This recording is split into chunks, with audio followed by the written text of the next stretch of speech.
Shalom jemaat Tuhan yang terkasih, kembali kesempatan kita pada hari ini boleh belajar bersama-sama akan kebenaran firman Tuhan. Dalam pendalaman Alkitab, kesempatan pendalaman Alkitab pada hari ini kita mengambil perikop dari Matius pasal yang ke-25 ayat yang ke-31 sampai dengan ayat yang ke-46. Sebelum kita masuk lebih dalam lagi, mari kita bersatu dalam doa. Mari kita berdoa. Bapa dalam surga, kami mengucap syukur Tuhan untuk anugerah yang boleh Tuhan berikan dalam kehidupan kami. Kami percaya Tuhan, kami ada sebagaimana kami ada, itu semata-mata karena anugerah Tuhan. Tuhan yang boleh terus memberkati kami, Tuhan yang boleh terus memperlengkapi kami ya Tuhan, dan Tuhan yang boleh terus mengupayakan Tuhan agar kami boleh senantiasa layak di hadapan Tuhan. Kami bersyukur untuk kesempatan hari ini, di mana kami sebentar akan belajar bersama-sama akan kebenaran firman Tuhan.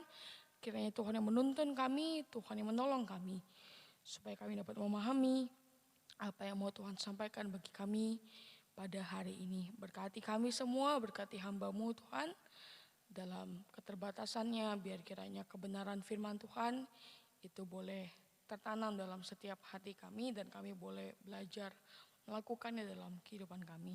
Terima kasih Bapak, kami bersyukur, kami serahkan pendalaman Alkitab kami hari ini ke dalam tangan Tuhan. Dalam nama Tuhan Yesus kami berdoa dan mengucap syukur. Amin. Ya Bapak Ibu, Shalom sekali lagi. Dimanapun Bapak Ibu berada pada mungkin siang hari ini, kita boleh belajar gitu ya bersama-sama kembali akan kebenaran firman Tuhan. Seperti yang sudah dikatakan sebelumnya bahwa pendalaman Alkitab kita hari ini mengambil satu perikop dalam Matius pasal yang ke-25 ayat yang ke-31 sampai ayat yang ke-46.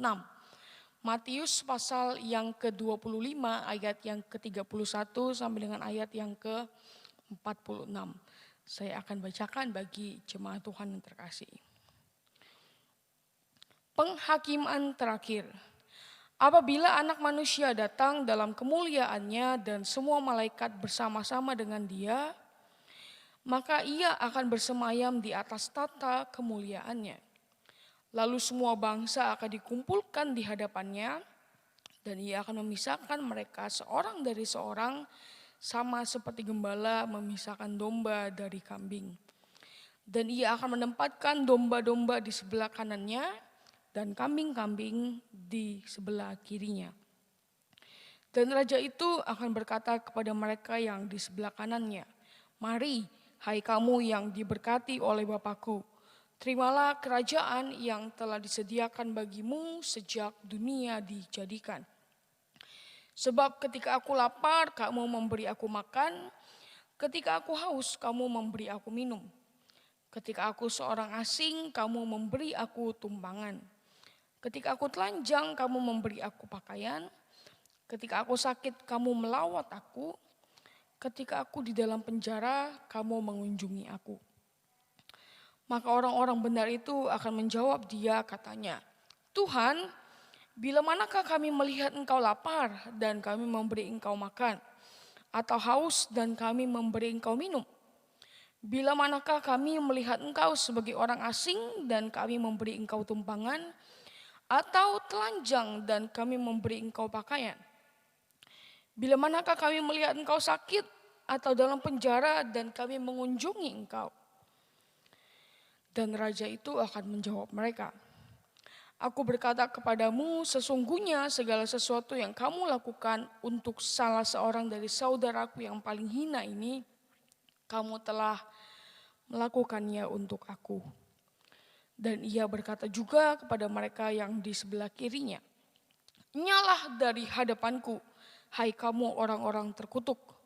Nyalah ke dalam api yang kekal yang telah sedia untuk iblis dan malaikat-malaikatnya. Sebab ketika aku lapar, kamu tidak memberi aku makan. Ketika aku haus, kamu tidak memberi aku minum. Ketika aku seorang asing, kamu tidak memberi aku tumpangan. Ketika aku telanjang, kamu tidak memberi aku pakaian. Ketika aku sakit dan dalam penjara, kamu tidak melawat aku." Lalu mereka pun akan menjawab dia, katanya, Tuhan, bila manakah kami melihat engkau lapar atau haus atau sebagai orang asing atau telanjang atau sakit atau dalam penjara dan kami tidak melayani engkau. Maka ia akan menjawab mereka, aku berkata kepadamu, sesungguhnya segala sesuatu yang tidak kamu lakukan untuk salah seorang dari yang paling hina ini, kamu tidak melakukannya juga untuk aku. Dan mereka ini akan masuk ke tempat siksaan yang kekal, tapi orang benar ke dalam hidup yang kekal. Demikianlah sabda Tuhan yang boleh kita baca dan kita renungkan hari ini. Jemaat Tuhan yang terkasih, kita sudah membaca gitu ya perikop kita Matius 25 31 sampai 46 dengan judul penghakiman terakhir. Ada satu hal yang unik bahwasannya dalam perikop yang sudah kita baca bersama terkandung sebuah perumpamaan gitu ya. Perumpamaan yang terkandung dalam teks tersebut adalah perumpamaan mengenai domba dan kambing. Namun alih-alih menyebut keseluruhan teks itu menjadi satu perumpamaan gitu ya. Teks ini sesungguhnya berbicara seperti scene gitu ya, atau gambaran yang akan terjadi nantinya pada hari penghakiman. Perumpamaan tersebut hanyalah bagian kambing dan dombanya saja. Jadi teks ini secara jelas berbicara gambaran dari hari penghakiman nanti.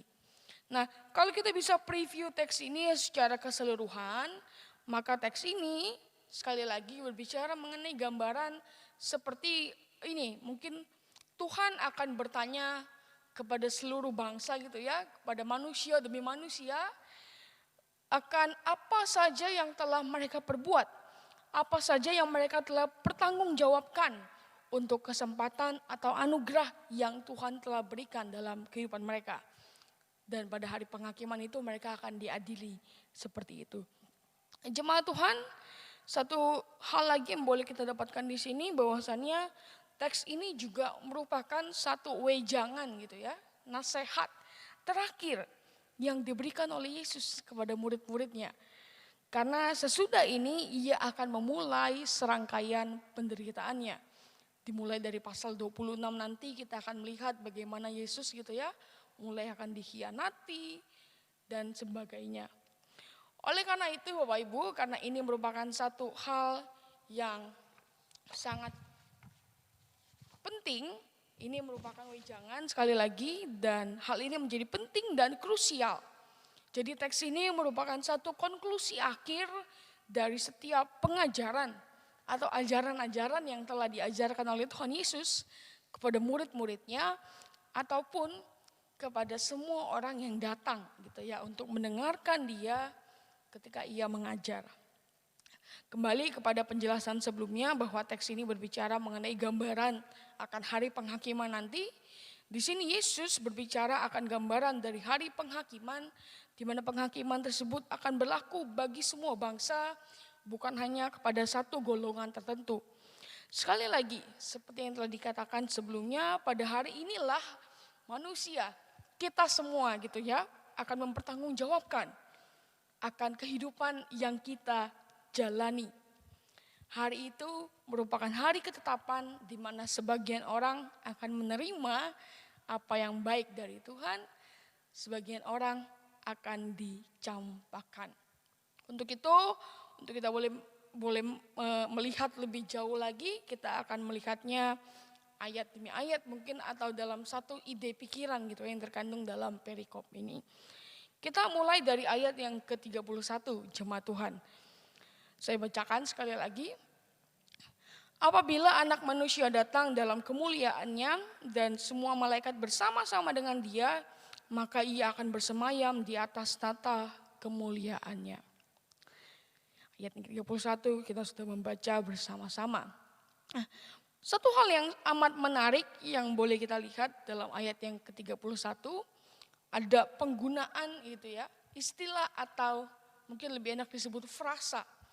Frasa anak manusia. Tentunya ini sudah sangat familiar dalam telinga kita. Kita sering menemukannya dalam pembacaan kita sering mendengarnya ketika pengkhotbah itu sedang berkhotbah tentang anak manusia ini. Nah, kalau kita bisa lihat secara keseluruhan, penyebutan pertama kali dari frasa anak manusia, terkhusus dalam perjanjian baru, itu tercatat di Matius pasal yang ke-8 ayat yang ke-20.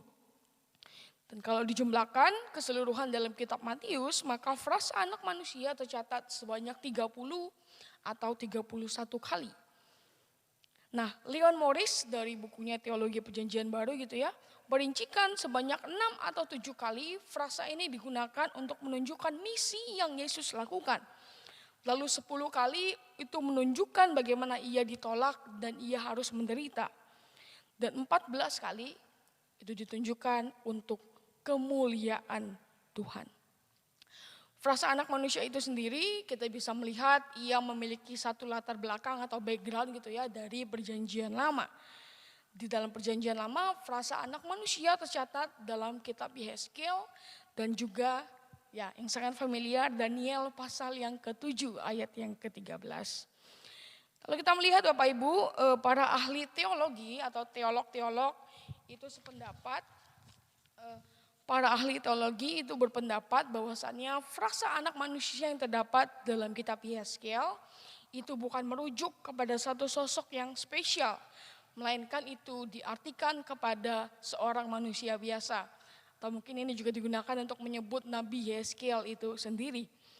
Namun hal yang berbeda, gitu ya, para teolog umumnya juga sependapat bahwa frasa anak manusia dalam Daniel pasal 7 ayat 13 itu memiliki kesamaan konsep dengan makna frasa anak manusia yang seringkali digunakan oleh Tuhan Yesus gitu ya. Secara turun-temurun baik orang Kristen ataupun orang Yahudi itu memahami frasa anak manusia merujuk kepada seorang raja Israel gitu ya, yang akan datang untuk menyelamatkan dan menghakimi semua orang pada harinya itu akan tiba nanti. Nah, para pakar apokaliptik Yahudi, mereka juga berpendapat dengan menafsirkan bahwa frasa anak manusia pada Daniel 7 ayat 13 ini merujuk kepada satu penglihatan akan penebus surgawi yang akan datang. Tentunya ini berbicara mengenai eskatologi gitu ya. Nah, dari sini kita berangkat pindah ke perjanjian baru kembali, di mana dalam buku David Imam Santoso gitu ya, Teologi Matius, David Imam Santoso berpendapat bahwasannya ada kesan tersendiri bahwa Yesus menggunakan frasa anak manusia itu ditujukan kepada ahli-ahli Taurat ataupun orang-orang Yahudi. Ya, kita juga mengingat bahwasannya tujuan dari kitab Matius ini sendiri atau penerimanya gitu ya merupakan orang-orang Yahudi yang ada di Antioquia ataupun yang ada di Syria. Nah, frasa anak manusia dalam kitab Matius secara khusus digunakan oleh Tuhan Yesus sebagai bentuk perkenalan atau penyingkapan akan keilahiannya kepada orang-orang Yahudi. Sebuah hal yang menarik yang untuk kita pikirkan bersama-sama bagaimana di sini Yesus mencoba untuk menjembatani dirinya dengan ekspektasi orang-orang Yahudi akan kedatangan Mesias ataupun penebus sorgawi yang nantinya akan datang. Gitu ya, sama seperti makna dari penggunaan frasa anak manusia dalam Daniel pasal 7 ayat 13. Jadi di sini Yesus mencoba perlahan-lahan gitu ya untuk menyikapkan dirinya lewat penggunaan frasa anak manusia. Dan kalau kita kalau lihat dalam konteks perikop yang tadi kita sudah baca, di mana ini merupakan puncak atau hari pengadilan gitu ya. Dikatakan bahwa anak manusia akan datang dalam segala kemuliaannya kepada semua bangsa, kepada semua orang. Dalam konteks yang lebih jauh lagi, kalau kita melihat dalam ayat yang kedua pasal 26 gitu ya. Di sana di hadapan Sanhedrin atau mahkamah agama gitu ya, setelah Yesus ditangkap di Taman Getsemani, dibawa ke mahkamah agama, Yesus pun mengklaim dirinya sebagai seorang hakim eskatologi. Bapak Ibu bisa baca dalam Matius 26 ayat yang ke-64. Dan Yesus seringkali membuat satu referensi kepada satu hari penghukuman dan satu pemisahan akhir manusia. Jadi jelas bahwasannya ini semua menggambarkan ketika hari itu tiba, ketika hari penghakiman itu tiba, maka Yesus atau Tuhan kita akan hadir sebagai raja sekaligus sebagai hakim untuk mengadili semua bangsa. Hal yang unik kita juga bisa temukan di sini bahwasannya selama Yesus melayani di dunia dan ketika nanti Yesus tiba ada sebuah paradoks gitu ya. Di mana ketika Yesus hidup dalam dunia dalam masa pelayanannya, Yesus dipandang sebagai manusia yang hina, manusia yang rendah. Manusia boleh merendahkan Yesus, manusia boleh menghina Yesus, namun pada waktunya nanti ketika hari itu tiba, maka Yesus akan datang dengan kedaulatannya, dengan kemuliaannya yang sungguh amat luar biasa. Jadi frasa anak manusia dalam ayat 31 itu merujuk kepada Tuhan itu sendiri, di mana Tuhan nanti akan datang menghakimi semua orang gitu ya. Kita lanjutkan pembacaan kita ayat yang ke-32 sampai ayat yang ke-33. Lalu semua bangsa akan dikumpulkan di hadapannya dan ia akan memisahkan mereka seorang daripada seorang sama seperti gembala memisahkan domba dari kambing. Dan ia akan menempatkan domba-domba di sebelah kanannya dan kambing-kambing di sebelah kirinya. Pada hari penghakiman itu tiba, maka di sanalah seluruh manusia harus mempertanggungjawabkan perbuatan mereka selama mereka hidup gitu ya. Di sini Yesus tidak berbicara dengan detail, tapi di sini Yesus menggunakan satu perumpamaan, domba dan kambing. Di mana maksud atau makna dari perumpamaan itu harusnya merupakan hal yang familiar di kalangan orang-orang pada saat itu. Khususnya orang-orang yang menjadi penerima pertama dari kitab Matius ini. Dikatakan di sana bahwa Yesus akan memisahkan seorang demi seorang sebagaimana layaknya seorang gembala itu memisahkan domba dan juga kambing. Domba-domba akan ditempatkan di sebelah kanan dan kambing akan diletakkan di sebelah kirinya. Nah, apa maksud dari perumpamaan ini? Secara singkat perumpamaan ini gitu ya, Yesus menunjuk kepada adegan atau peristiwa pengembalaan yang biasanya terjadi pada masa itu di daerah Palestina. Nah, dua binatang ini, kambing dan domba, itu merupakan hewan ternak yang paling umum. Dan sampai sekarang pun kita juga melihat bahwasannya ya yang diternak paling kambing, domba atau mungkin sapi gitu ya. Nah, gembala-gembala pada masa itu mengembalakan sekawanan domba yang bercampur dengan kambing. Pada saat itu karena daerah Palestina terhitung sebagai daerah yang kering, maka kambing akan cenderung berjalan ke sana kemari untuk mencari rumput daripada diam di satu tempat gitu ya. Nggak betah orangnya gitu. Nah, kambing-kambing itu bercampur dengan domba-domba. Tetapi sebenarnya domba dan kambing itu tidak dapat disatukan atau diharapkan supaya tidak bercampur. Pada waktu petang, kambing cenderung tidak mendengarkan panggilan gembalanya. Sedangkan domba itu mendengarkan apa yang gembalanya sampaikan gitu ya. Ketika domba itu dipanggil, maka domba itu nyaut gitu ya, datang. Tapi ketika kambing dipanggil, cenderung kambing mengabaikan panggilan dari gembala tersebut. Dan pada waktu malam tiba, maka kambing itu tidak suka untuk berada di luar, melainkan dia lebih suka berada di kandang. Karena kambing tidak tahan terhadap udara yang dingin. Jadi kambing itu berada di kandang, sedangkan domba-domba itu cenderung pada malam hari berada di luar kandang. Karena punya bulu yang tebal gitu ya. Nah, gembala menempatkan domba di sebelah kanan dan kambing di sebelah kiri. Dia tidak memisahkan domba betina dari domba jantan, tetapi memisahkan memang domba dan juga kambing. Dia memisahkan dua jenis binatang ini. Nah, Bapak Ibu, secara simbolis dia menempatkan domba di sebelah kanan dan kambing di sebelah kiri. Domba itu lebih berharga daripada kambing. Warna bulunya yang putih itu berbeda dengan warna kulit kambing yang cenderung hitam. Warna bulunya yang putih itu melambangkan kebenaran, sedangkan warna bulu yang hitam itu cenderung diasosiasikan kepada satu kejahatan. Bahkan dalam bahasa Semit gitu ya, dalam satu ungkapan bahasa Semit, orang yang ada di mengenai penempatan kanan atau kiri gitu ya. Secara umum kita semua tahu bahwasannya kanan itu selalu menandakan satu hal yang baik. Tapi sebelah kiri menunjuk kepada satu hal yang menakutkan atau satu hal yang jahat. Nah, dalam bahasa Semit seperti yang tadi sudah dikatakan gitu ya, terdapat satu ungkapan bahwasannya sebelah kanan itu menggambarkan satu posisi yang sungguh amat terhormat. Sedangkan sebelah kiri tidak. Nah, perbedaan tempat kanan dan kiri itu pada akhirnya menggambarkan satu perbedaan yang tajam, di mana yang kanan itu adalah orang-orang yang diperkenan Tuhan, sedangkan orang-orang yang ada di sebelah kiri itu tidak mendapatkan perkenanan dari Tuhan. Kita lanjutkan pembacaan kita, jemaat Tuhan, pas ayat yang ke-34. Dan raja itu akan berkata kepada mereka yang di sebelah kanannya, "Mari hai kamu yang diberkati oleh Bapakku, terimalah kerajaan yang telah disediakan bagimu sejak dunia dijadikan."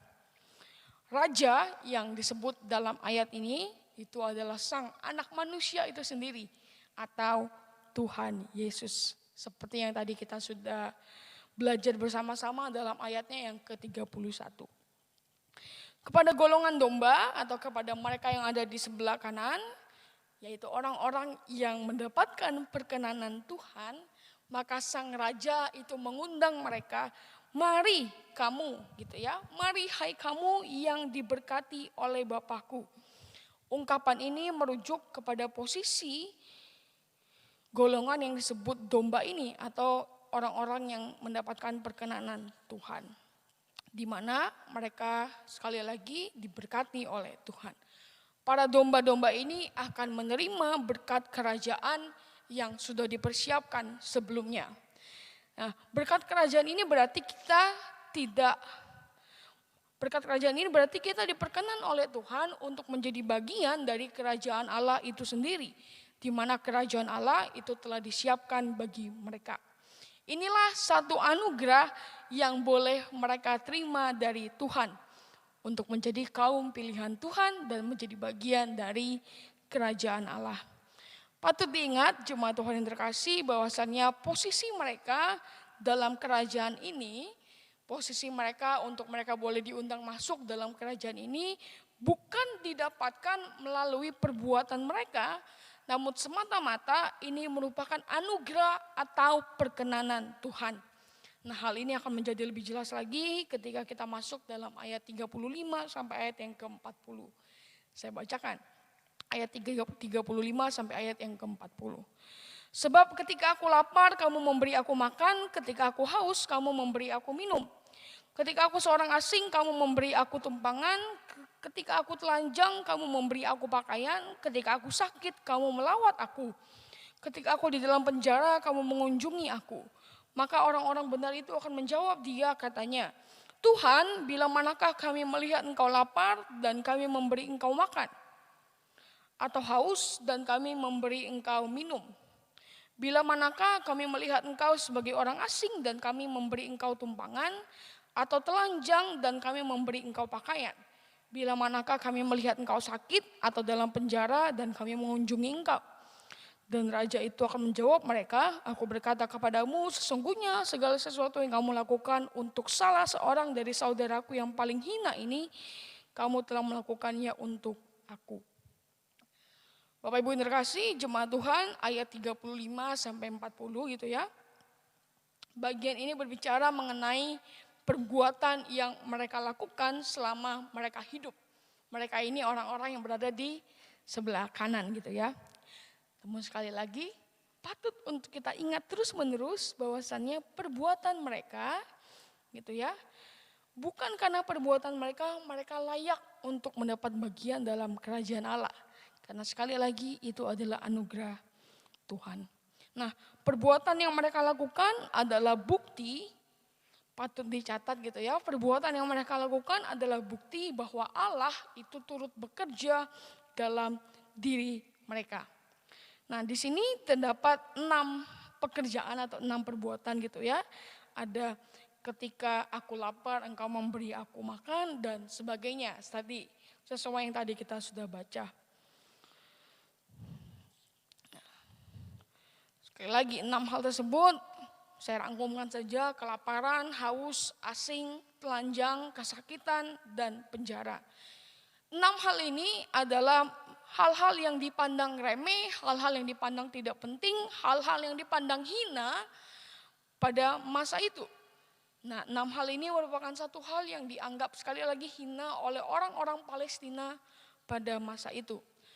Oleh sebab itu, ketika seseorang memberikan pertolongan untuk membantu orang-orang yang memiliki masalah seperti tadi, kelaparan, haus, orang asing, telanjang, dan sebagainya, itu merupakan satu tindakan yang patut untuk dipuji.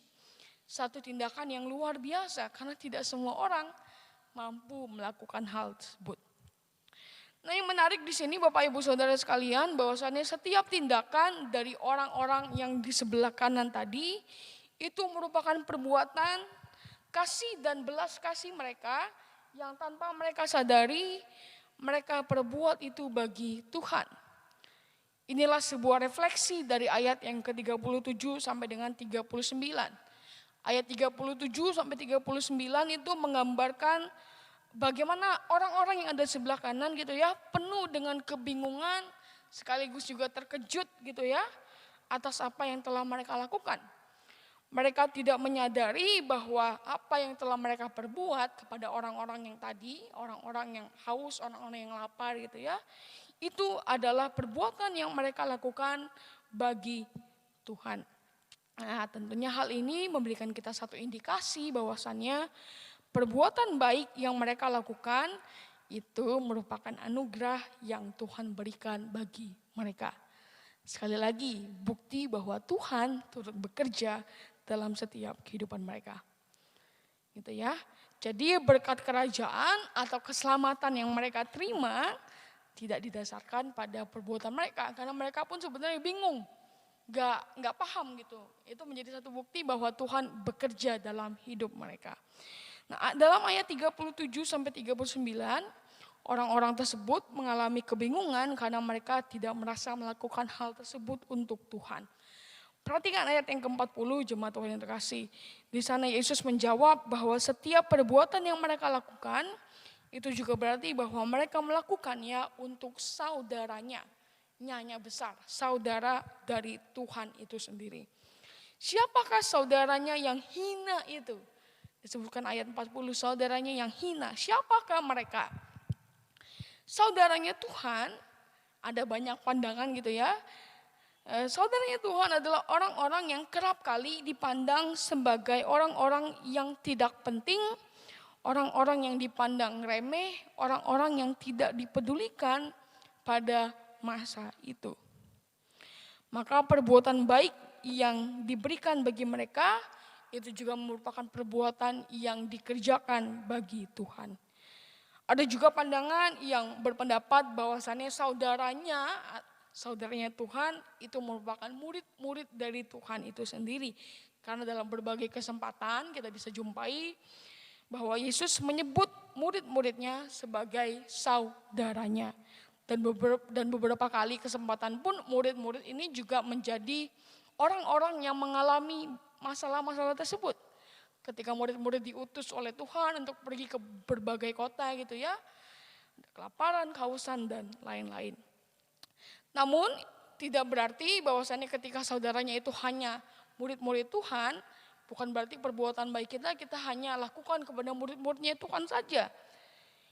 Tapi perbuatan baik kita juga harus kita lakukan gitu ya kepada semua orang.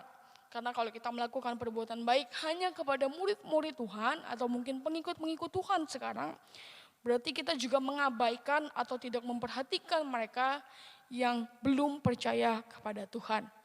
Jadi pada intinya saudara Tuhan yang hina itu adalah orang-orang yang tidak dianggap penting, orang-orang yang tidak dianggap oleh orang-orang yang ada.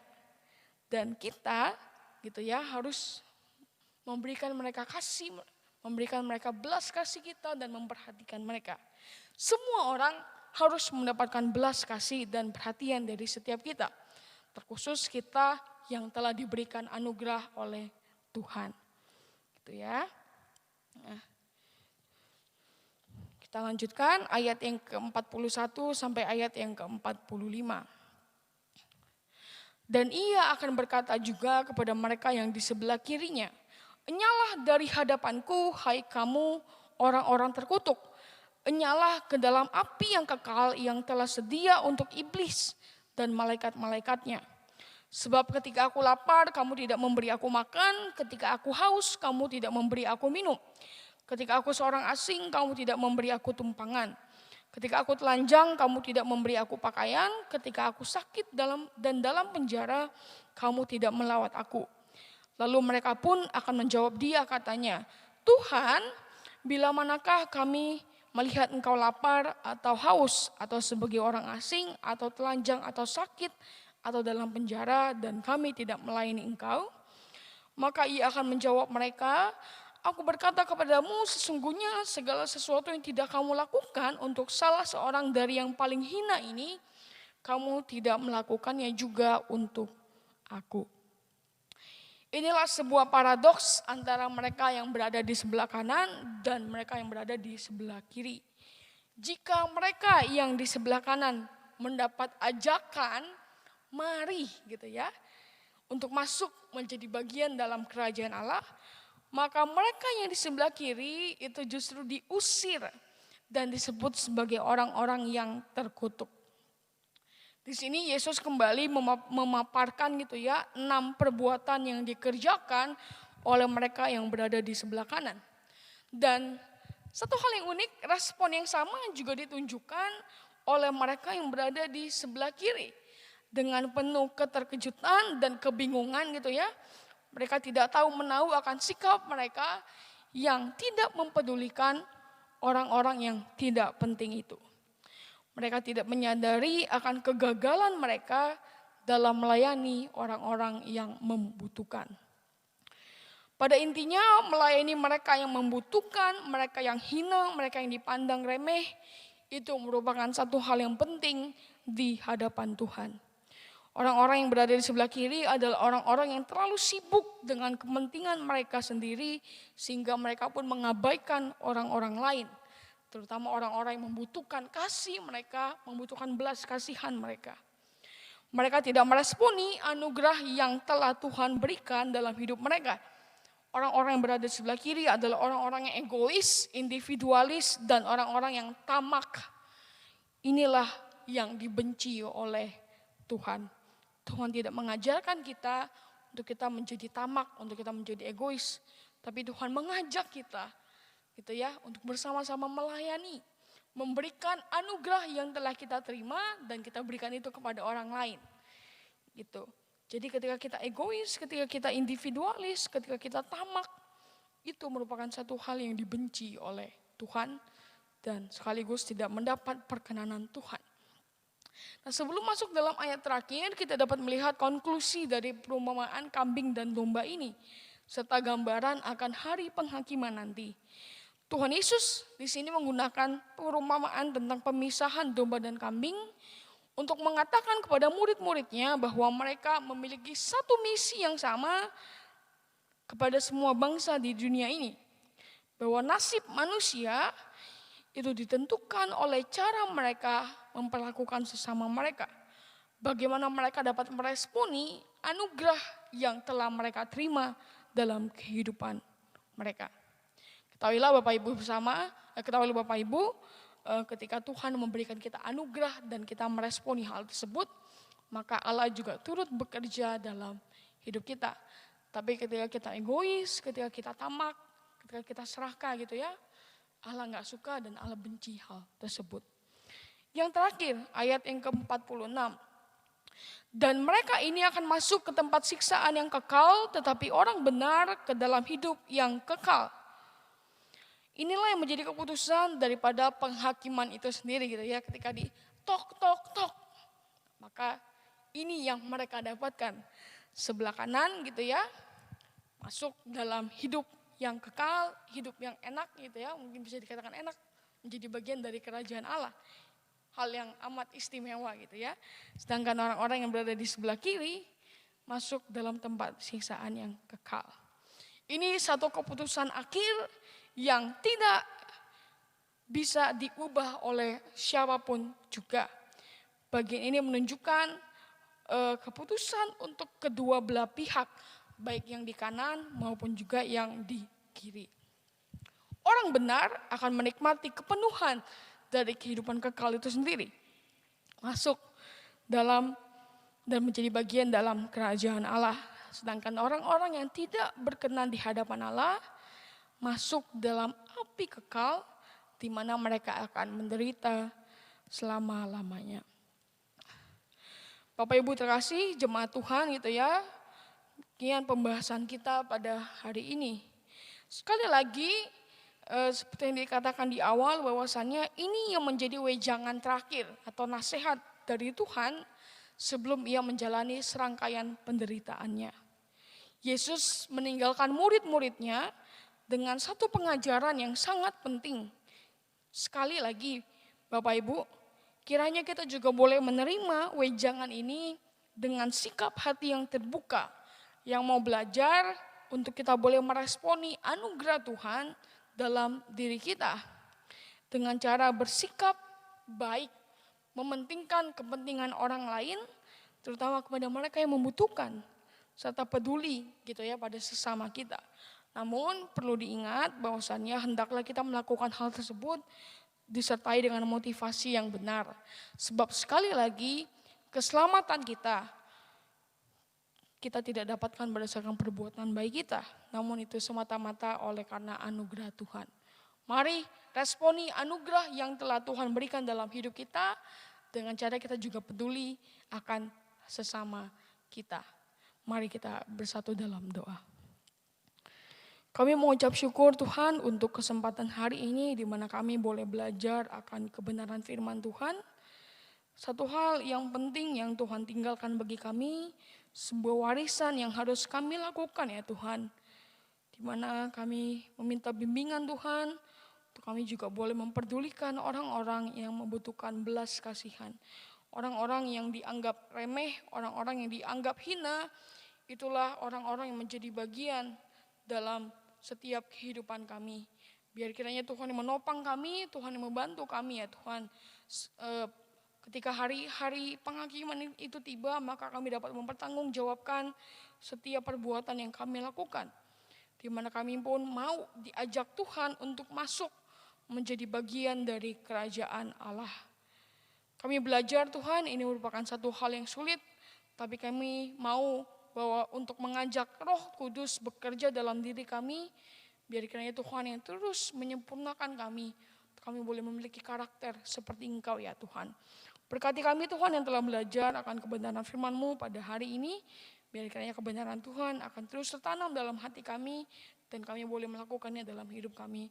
Kami juga berdoa Tuhan untuk pendalaman Alkitab nanti malam yang akan diadakan secara live streaming, dibawakan oleh Bapak Penatua Lindra. Kiranya Tuhan boleh menolong hamba-Mu ini Tuhan, sehingga pengajaran yang diberikan itu boleh sekali lagi memberikan kami satu aplikasi hidup yang boleh kami lakukan dalam kehidupan kami. Terima kasih Bapak, kami bersyukur dan kami menyerahkan kehidupan kami dalam tangan-Mu, dalam Tuhan Yesus. Dalam nama Tuhan Yesus kami berdoa dan mengucap syukur. Haleluya. Amin. Demikian Bapak Ibu pendalaman Alkitab kita pada hari ini. Kiranya Tuhan memberkati setiap aktivitas yang akan dilakukan seterusnya oleh Bapak Ibu Saudara sekalian. Tuhan Yesus memberkati.